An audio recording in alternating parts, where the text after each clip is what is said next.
just wanted to introduce the next session, which is our Industry Tech Demo Day. And the event is basically everyone will come up and do a demonstration for 7 minutes.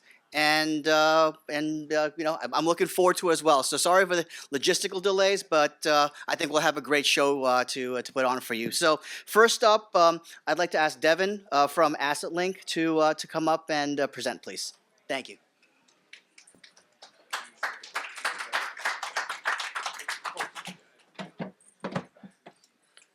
Being first is always the most difficult. But thank you everybody for joining today. My name is Devon Drew. I'm founder and CEO of AssetLink. I have a question for you. Let's talk distribution, and let's talk distribution costs. So last year alone, asset managers and fund managers spent over $50 billion distributing your funds to the financial intermediaries. Think financial advisors, private banks, whatever have you. But they also spent $84 billion on data and technology to make sure they're targeting the right folks. But how is that possible when there's all these different disparate data sources, and you have your discovery data, your Broadridge data, you have your Salesforce, and then your salespeople have the friction-filled process of trying to sell your products to these intermediaries in a very competitive landscape, which is why we created AssetLink, where our mission is to unlock the power of your data. We've been around since 2021, and since we've been able to solve this problem at scale, we have received several industry accolades, including back-to-back industry awards for wealth management within innovation and artificial intelligence. What AssetLink is an AI solution that unlocks the power of data for the wealth management distribution industry. So we unify your most relevant data sources, visualize that intelligence inside of your CRM system, and then wrap our patent-pending artificial intelligence around it so that your folks can retrieve all the intelligence they need when they need it. Here's how it looks, and I'll go into actually demoing. The kiss of death was when you demo something live in front of an audience. But what we're doing is we're taking industry data providers, think Discovery Data, think Fintrix, think Broadridge, think Merrill, think Morgan, Envestnet, Pershing, Schwab. We're taking that plus your internal data sources. We are transforming that into AI-readable formats. And then what we're doing is we're surfacing that intelligence inside of your CRM system so that when you're actually targeting financial advisors or investors, you're able to retrieve that type of intelligence from that. And then we have workflows like Next Best Action on that. And what I would like to do is show you exactly what I'm talking about. So we've been able to successfully unify data on over 194,000 financial advisors. We currently have 156 asset managers using our product. And what we're able to do, since we're able to unify that data from all these different internal and external data sources, we now know which advisors have a higher propensity to do your type of business at scale. So in this case, I am the fund manager. I have XYZ ETFs. And when I show up to work on Monday, I no longer need to guess who is going to do my business. I'm going to log into AssetLink or my CRM system, and I'm going to be able to prioritize and optimize my day.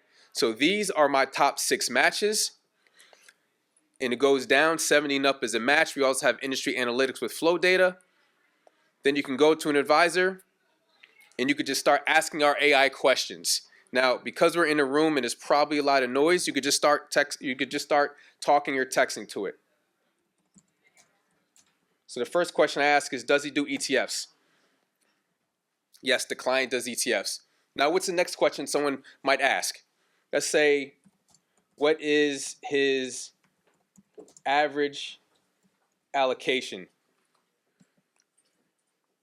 And let's see what it says.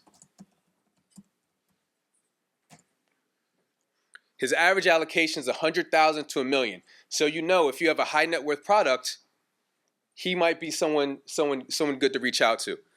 Now let's ask, does he do alternatives? So for all the folks that are putting their hedge funds or private funds into a hybrid solution, you now know he does that, and so forth and so forth. If you want to really get, if you really want to get granular and you're trying to enhance the relationship, you're able to say, what is his passions?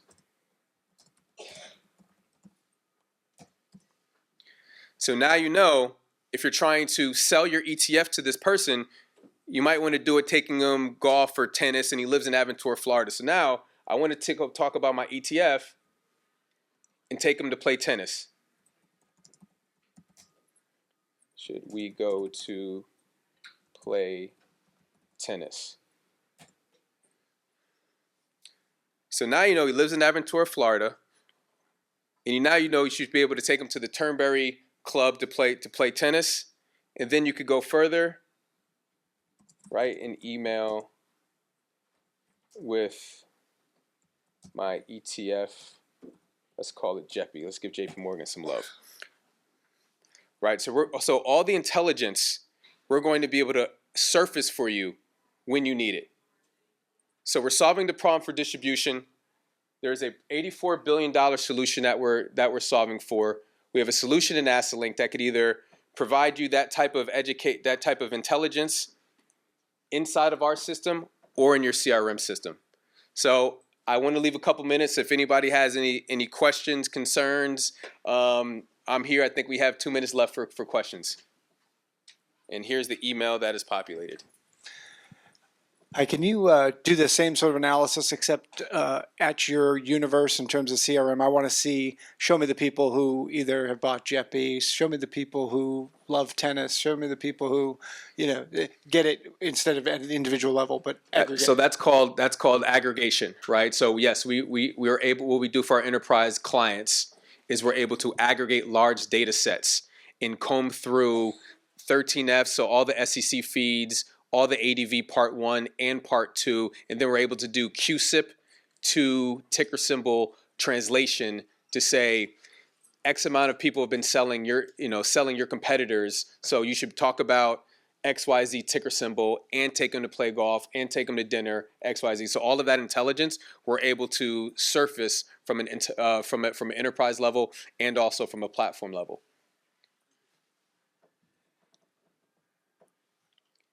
Any other questions? I have a quick question.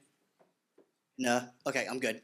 A very quick question. So as succinctly as possible, can you explain kind of the training process, the data involved with your platform? So we do have a pretty large defensible moat because we have approximately 65% of the industry data providers that our model is trained off of. Discovery data, Advisor Pro data, 13F data. We've gone to every single we've gone to two of the largest companies, let's call it, well, one of the largest, BlackRock, and we've actually ingested all of their fact sheets, all of their summary prospectuses to be able to retrieve that type of information. So our models are all trained on industry-specific data over the past 3 years. Awesome. Thank you so much. Awesome. Okay, so unless there's any other quick questions, we can now move on. Thank you so much, Devon. Right, really appreciate it. Nice round of applause. Okay, next, Paul. Can we help Paul set up quickly, please? So, Paul, do you want to introduce yourself, or do you want me to introduce? You could go ahead. All right. Paul Ellenbogen with Graffinity, and we are focused on, I'd say, a different kind of market data, particularly asset and flow data. And we're trying to deliver to the business side of an asset manager, whether you're an asset manager who just does ETFs, whether you're adding ETF share classes, whether you hope to distribute your ETFs within collective trusts, or whether you hope to convert a private fund into an ETF. Let me get, you probably don't want to see the scenic view here. And what comes out, in a sense, are a number of things. So I'm going to show you 3 of the things that you can do on our site, or our platform. So starting here, we know you all have competitors, and we know you measure yourselves against the competitors, not just in terms of investment benchmarks. I love investment benchmarks. That's the panel later today that I'll be on. These are business benchmarks. In other words, how well am I doing in terms of assets and flows relative to my competitors? And most of the time when you get data like this, it's at the level of the industry or perhaps a whole broad asset class. We're trying to bring that down to the desktop to be used by someone in a product management role or a market intelligence role at an asset manager to look at their fund or funds versus a set of competitors that they define in terms of very specific benchmarks. In this case, we're looking at organic growth, as we were talking about with someone at lunch. There is a sense of a lot of asset managers that, as Warren Buffett says, when the tide goes out, a lot are naked, which is to say their revenues and profitability are coming not from organic growth via distribution, but rather through market increases, which if the market ever turns, and I'm not here to predict when or if it does, if it should turn, then it will become apparent that they're not actually growing organically, they're just riding a market up. And that presents, we think that's valuable information to have in the present. So we basically benchmark assets, flows, organic growth against a variety of metrics. So is it true that all the money is going to the lowest priced funds? Maybe it's true in general, but it's not true within a specific category of funds or within among a specific group of funds. And so these are the kinds of questions that we're trying to answer with our tool. We also do, and forgive me if I find my, we also do basic research on topics like, you may have heard that JP Morgan, that is the wealth manager, ran into a bit of trouble and a couple $1 million in penalties because they were selling, they had not put people from in a more expensive mutual fund share class into a less expensive clone fund. They paid $15 million for not doing that. We think that presents legal and business challenges to people who offer clone funds, which is to say a fund that runs the same strategy in a mutual fund format and an ETF format.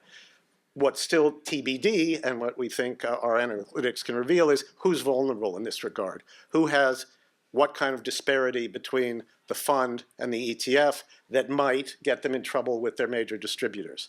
So this is the kind of research we do under the name of Pulse.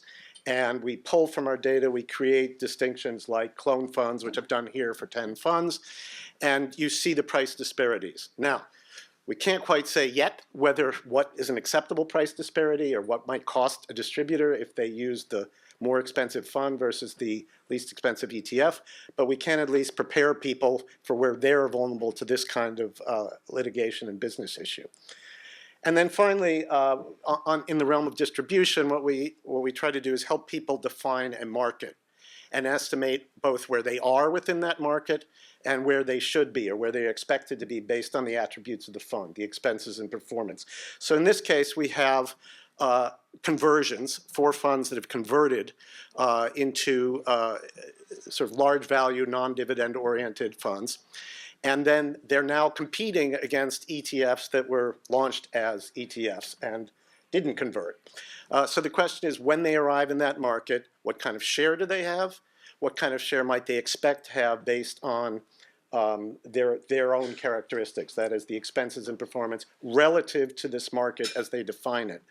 And where we use AI and machine learning is to trace the patterns of behavior. To what extent are people driven by price? You hear anecdotally, well, price is everything, or performance is everything, or price matters for this, doesn't matter for this.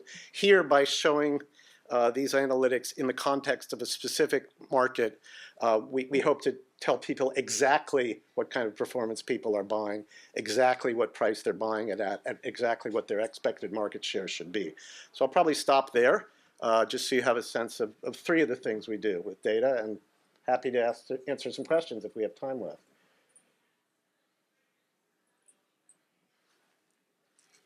Must have been self-evident then, what we do. I mean, you said you'd mentioned 3 things. Are there any other, bells and whistles that we'd be interested in hearing? Sure. So our idea is basically if you think about having 2 funds, so 2 funds, similar pricing, similar performance. One has $100 million in it, one has $1 billion. What you're really wondering from a business perspective, as the fund manager, you're probably thinking, well, I'm doing well. On the financial side, you think we've priced this thing attractively, and yet you have this disparity in financial outcomes. The bigger fund is probably higher revenue, higher to profitability. What has it done? And so we're trying to answer that question. What are the differences between funds in terms of prices and performance that affect distribution, and what effect does distribution itself have on determining the financial success of a fund? Not its investment success, we'll leave that to others, but how well scaled the fund is, how well distributed it is, what market share it has. So we think, in fact, you can quantify the value of distribution, affecting the scale and then the profitability and revenues of a fund. Any other questions? Okay, well, Paul, thank you so much Thank you. for the presentation.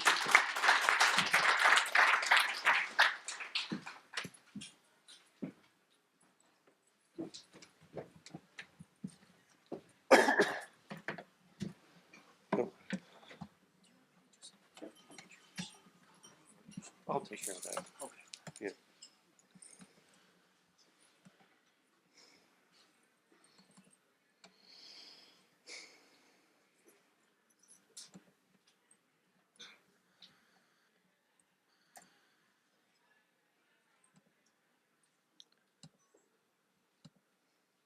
All right. Great. Oh, clicker even. Wow.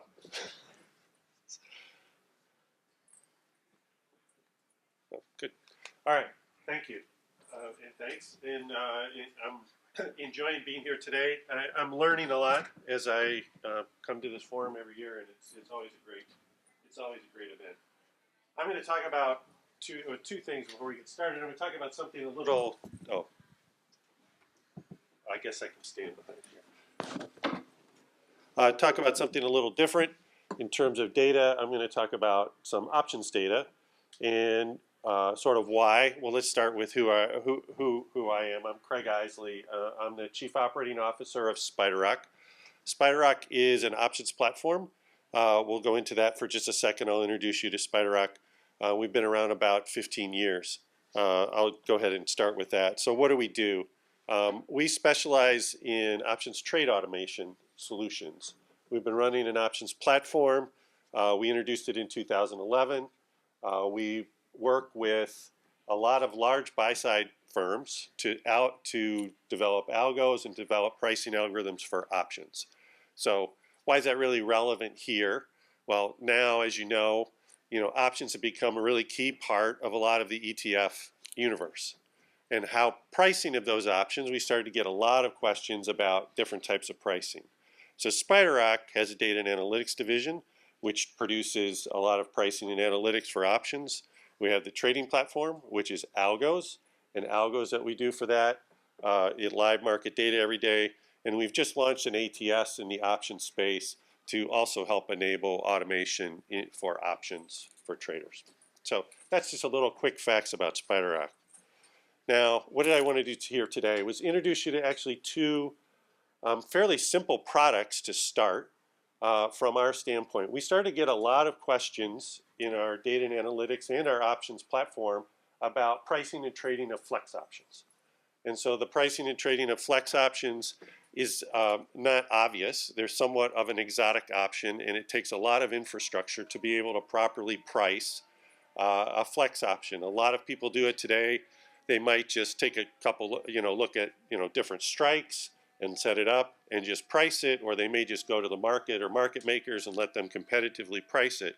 But what we're really doing is what we're really good at is the theoretical valuation of what that option's really worth, taking into account the dividends and the term and the earnings and everything that's going to go on relative to that option and generating a systematic way of pricing that, because that's what we've done in the listed market for 15 or 20 years. It's just extending it now to all the nuances of flex and being able to completely define your option in terms of strike or expiration or specifically what you want. So two simple products to start for us. One, simple option calculator. You've seen these on the web. I'm sure you guys have all used them from time to time, but you have to put in listed strikes into that, or you have to put into things that are actually out there. For us, we've created this in the flex space. You can clearly define the option exactly as you want it, the specific expiration, the specific AM or PM, expiration of that specific date, specific strike, everything to your definition, and we'll price it. So it'll come back, you'll just get a simple price. It's a simple GUI. It's very straightforward. Anybody can use it, but there's an awful lot of market data behind it. It's operating in real time in the market using the market data coming out. Simple calculator. Second, for requests we got, let's say, from market makers and people who have whole portfolios of these flex options is a basket calculator. Or if you want to do spreads, or you want to do different structures in these for these defined outcome ETFs and for the flex options that go in them, load up your basket at the beginning of the day. Let's say you're an issuer. Your problem is you have a whole basket of flex options. You want to keep track of the price of all of them. You load them up at the beginning of the day. Boom, you put that out there into our API, and all day it comes back giving you the theoretical pricing around all of those options all day. So when it comes to the end of the day, maybe you're doing creations and redemptions at some point. Now you've got, what the theoretical pricing of that is. So those are our two basic, simple products that we've started this with. This is just, these guys are brave. I'm not going to do a live demo of a product up here on in front of folks. But this is just a simple GUI. It's a simple options calculator, and I only put it up there for the sense that it's simple. You just enter a couple of parameters, and you use our entire data matrix, all the dividend information, all the forecast information, all the market data, to do all the computation. All you have to do is put in a couple of parameters. But it gives you all the Greeks, it gives you all the risks, the deltas, everything coming back, the volatility that you need, and then it tells you all the assumptions. And you can change those assumptions as you go. So this is just, again, a look at, why are we in this, and why are we a good candidate to put this kind of stuff out?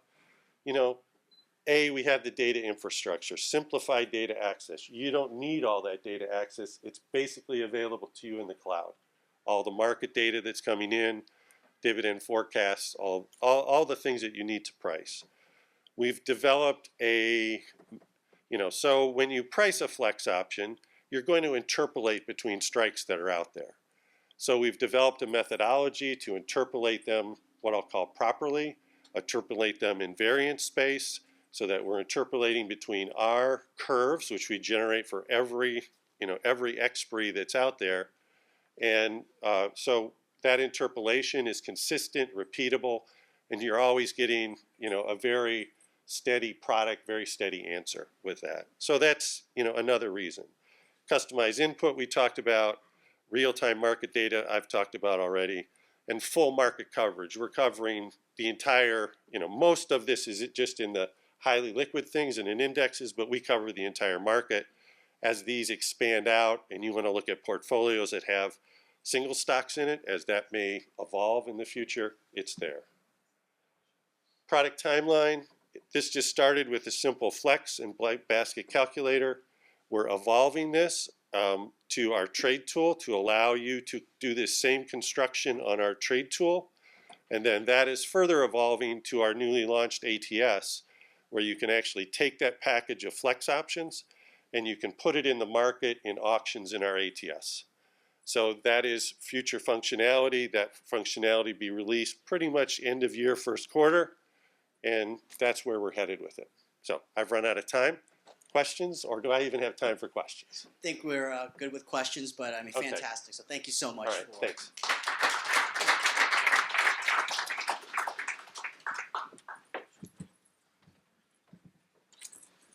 Hello, everyone. My name is Krishna Nadella. I represent SigTech, a 2019 spin-out of Brevin Howard, the global macro hedge fund run by Alan Howard.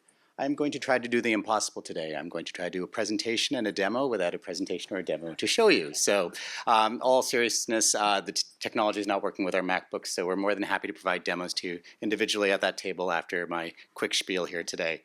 The reason we're here is that we are a research and backtesting engine that primarily focuses on pre-trade portfolio analytics in the areas of data validation, research, backtesting, portfolio construction, and deployment. Essentially a one-stop shop solution that focuses on early-stage newly launched hedge funds, institutional asset managers, asset owners, pension funds, insurance companies, and even exchanges and banks.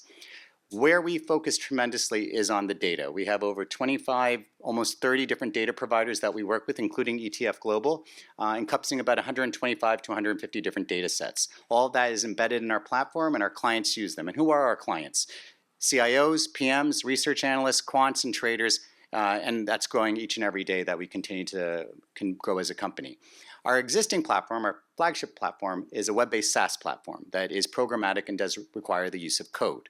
That is a specific audience, and not everyone knows how to code, including myself.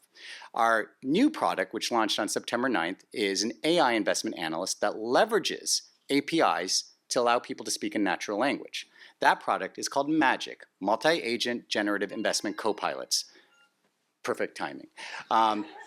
Magic allows for individuals to be able to do all the same things that a quant or a trader would do at a major hedge fund, but through just natural language. Effectively, how good are the prompts that you ask? How great is your imagination?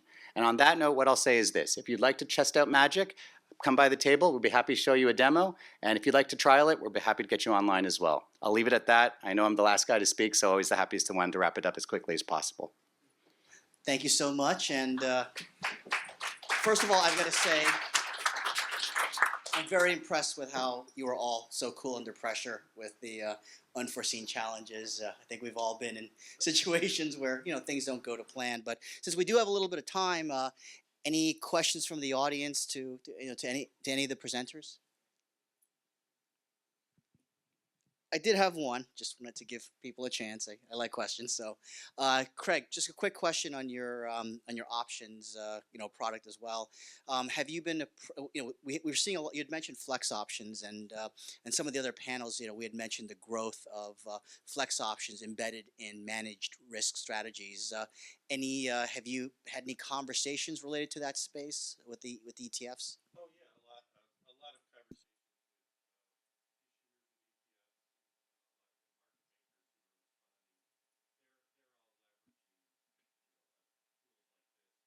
Interested in tools like this because being able to do this in a consistent and automated way as that market grows is key. And today, it's a little bit maybe not consistent and automated, and that's where we see it heading.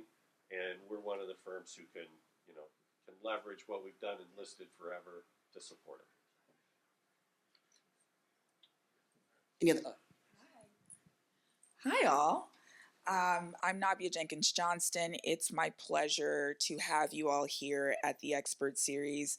You're what makes this conference amazing, and you're making this panel amazing with your questions. So since we have a little bit of that extra time left, I thought that it would be great to actually have a question or two from the audience that's asked to the entire panel, right? We want to hear a little bit about perhaps what you think the future of technology, your platforms as it relates to financial services might be. And I'd love to sort of have an opportunity to ask you across the board. We can start with any one of my questions, but I'd rather have one of yours. Does anyone have a question they would like the entire panel to answer?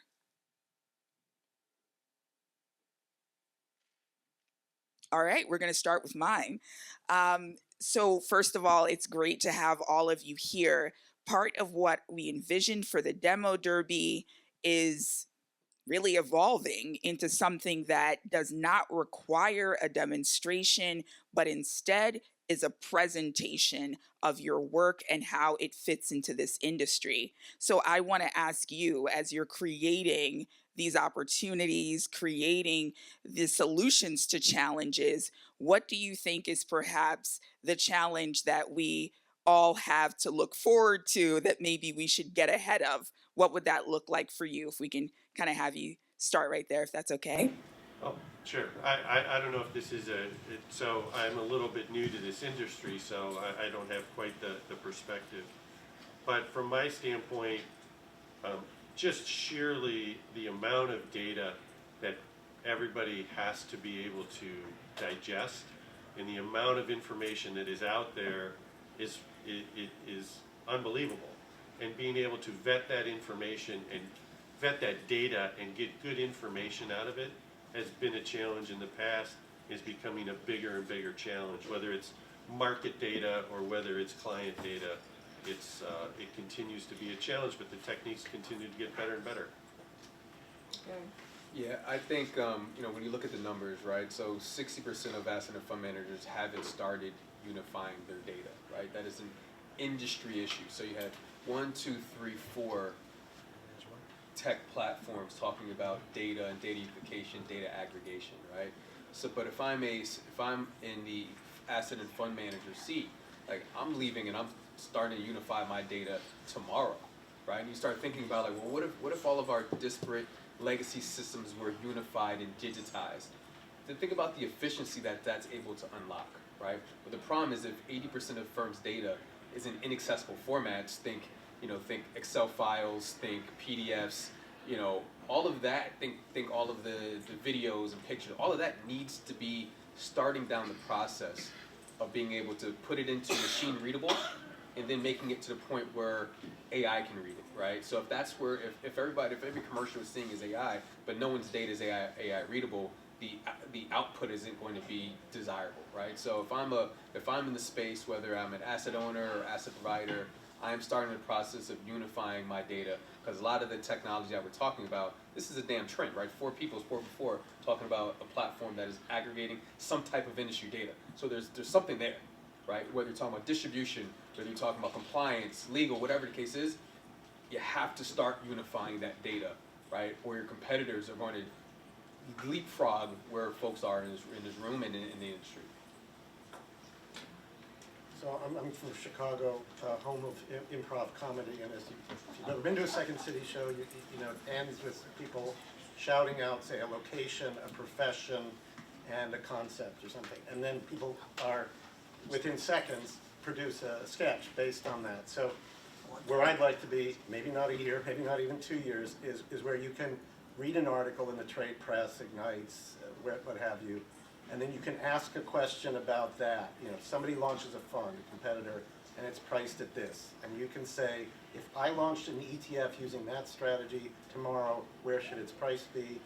And the answer, as we all know, is out there. It just takes about 6 to 8 weeks to get to. And I'd like to reduce that to maybe 60 seconds, where all the data loading and the calculations are done and ready for that kind of specific question, and then you get your performance pretty quickly without all of that work. Could I ask you just to ask the question again? Because I want to make sure I'm answering it correctly. Yeah, I think that it's important to look ahead to some of the challenges that present themselves in terms of technology in the financial services industry. Yeah. And being solutions providers, I'm thinking about what your next task, your next goal will be. And so maybe you have a challenge that you see upcoming that you can solve for. So I'm going to take a completely different turn from my esteemed panelists here. I think we can all agree that there are 2 types of people in our industry: cost centers and revenue generators. Just a fact of life. You're either making money for the company or you're spending it. We all need to figure out which one of those 2 buckets we fall into. Because we know that automation, efficiency, expeditiousness of workflow is going to get faster, it's going to get cheaper, and it's going to get eliminated. And so now the real question is, what do you do for your firm? What do you do in your role? And if you're not in a role that makes money or helps make money, you need to ask yourself, do you have the skills to get there? And so as Albert Einstein said, imagination is more important than knowledge. You don't necessarily need to know everything. But as we start looking into the future, we start looking into things like prompt engineering, leveraging large language models, AI agents, do you know how to ask the right questions to drive value? And that's really where not only the younger generation is going to be really growing up in this, but it's also about all of us making sure we stay relevant and we can ride this wave, because it's not going away. And we need to find a way to be able to take advantage of it before it eliminates us. Sorry, not to be doom and gloom, but I think that's a much more honest, authentic answer to a question that a lot of us are trying to figure out where we sit in this hierarchy of AI and artificial intelligence as a whole. I am impressed by all of your answers. Thank you so much. Amazing. Thank you. Well, thank you very much, Craig, Devon, Paul, and Krishna. Just really great insights into the innovative solutions that you're working on for everybody. So thank you.